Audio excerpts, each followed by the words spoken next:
Selamat datang di channel Ayo Kita Belajar. Bagi teman-teman yang mau mengakses seluruh soal di channel ini, baik soal ganjil ataupun genap, seluruh bidang, matematika, fisika, kimia, biologi, informatika, dan lain sebagainya, teman-teman bisa klik join atau gabung menjadi member channel Ayo Kita Belajar di dekat tombol subscribe.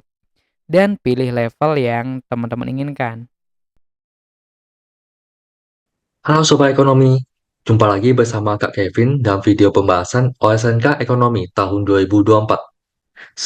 Di video kali ini, kita akan membahas soal nomor 5. Manakah dari pernyataan berikut yang benar tentang risiko investasi? Oke, ketika kita membahas terkait dengan risiko investasi, biasanya kita akan mengenal ada namanya high risk, high return. Ini merupakan istilah yang sering digunakan dan sering didengar dalam dunia investasi. Jadi adanya korelasi antara risiko dengan potensi keuntungan atau return. Jadi melalui high risk high return ini dikatakan bahwa ketika suatu investasi itu mempunyai risiko yang tinggi, biasanya potensi keuntungannya itu juga semakin tinggi. Ya. Contohnya adalah investasi di saham. Saham itu cenderung sangat fluktuatif. Artinya, misalkan di hari ini kita lihat harga saham perusahaan A itu mengalami peningkatan.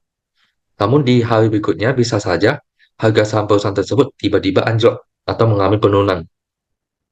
Jadi harga pergerakan dari saham ini kadang tidak stabil, sehingga resikonya itu tinggi. Namun potensi keuntungannya itu juga tinggi. Kalau misalkan kita analisis secara jangka panjang, biasanya investasi dalam bentuk saham itu cenderung memberikan potensi return yang lebih tinggi. Walaupun dalam prakteknya itu dia mempunyai resiko yang tinggi.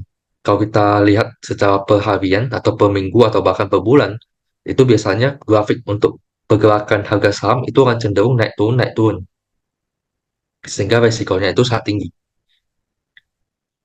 Nah, di soal nomor 5 ini, kalau kita lihat sesuai dengan yang istilah high risk dan high return, maka jawaban yang tepat itu adalah yang C, yaitu ketika semakin tinggi risiko, maka semakin tinggi potensi keuntungan. Oke, sekian untuk pembahasan soal nomor 5. Kita jumpa lagi di pembahasan soal-soal berikutnya.